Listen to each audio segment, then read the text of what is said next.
ఇప్పుడు మనం 2 డెసిమల్స్ని ఎలా యాడ్ చేయాలో చూద్దాం. అవి 7.056, 605.7, 5.67ని ఎలా యాడ్ చేయాలో చూద్దాం. మనం ఎప్పుడైనా డెసిమల్స్ని యాడ్ చేయాలనుకున్నప్పుడు ముందుగా ఈ డెసిమల్స్ని ఒక క్రమంలో రాయవలను. ముందుగా 7.056, తర్వాత 605.7, తర్వాత 5.67. ఇప్పుడు అన్నీ ఒక లైన్లో ఉన్నాయి, అవునా? ఇలా వ్రాయడం వల్ల మనం కూడాలి అనుకున్నప్పుడు ఈజీగా ఉంటుంది. 1వ స్థానంకి సంబంధించిన నంబర్లన్నీ 1వ స్థానంలో పైన లేదా కింద వ్రాయాలి. అదేవిధంగా 10వ స్థానంకి సంబంధించిన నంబర్లు అన్నీ 10వ స్థానంలో పైన లేదా కింద వ్రాయాలి. అదేవిధంగా 100వ స్థానమునకు సంబంధించిన నంబర్లన్నీ 100వ స్థానంలో పైన లేదా కింద వ్రాయాలి. ఇంకా మనం ఎలా ఈ 3 డెసిమల్స్ని ఎలా యాడ్ చేయాలో చూద్దామా? ముందుగా చిన్న స్థానం నుండి స్టార్ట్ చేద్దాం. ఇది 10వ స్థానం, ఇది 100వ స్థానం, ఇది 1000వ స్థానం. ఇక్కడ 6 1000వ స్థానంలో ఉంది, అంటే 6000th. వేరే ఎక్కడైనా 1000వ స్థానాలు ఉన్నాయా?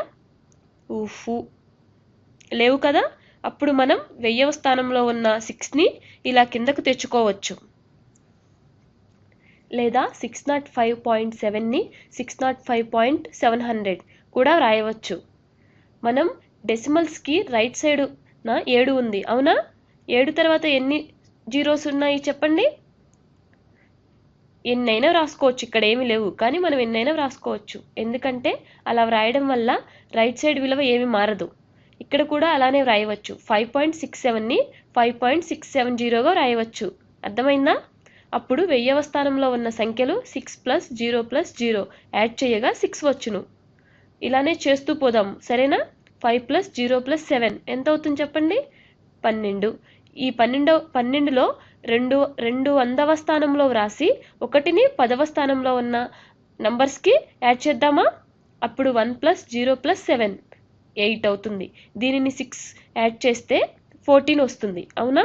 ఈ 14లో 4ని 10వ స్థానంలో వ్రాసి 1ని 1వ స్థానంలో ఉన్న సంఖ్యలకి కలుపుకుందాం. అప్పుడు 1 + 7 = 8, 8 + 5 = 13, 13 + 5 = 18, అంటే 18 వచ్చింది. ఇక్కడ 8ను రాసుకొని 1ని ఈ పైన రాసుకుందాం. అప్పుడు 1 + 0 = 1 అవుతుంది. ఇంకా చివరిగా 100వ స్థానంలో ఉన్న 6కి యాడ్ చేయడానికి వేరే నంబర్స్ ఏమీ లేవు, కాబట్టి 6ని అలానే రాసుకుందాం. ఓకేనా? ఇదిగో ఇక్కడ రాశాను చూడండి. ఈ తొందరలో దశాంశమును వ్రాయడం మర్చిపోయాను సుమా. మొత్తం మీద మీరు మర్చిపోకండి. ఇక్కడ వచ్చిన వాల్యూ 618.426 లేదా 618,426,1000. మీ అందరికీ అర్థమైందనుకుంటా.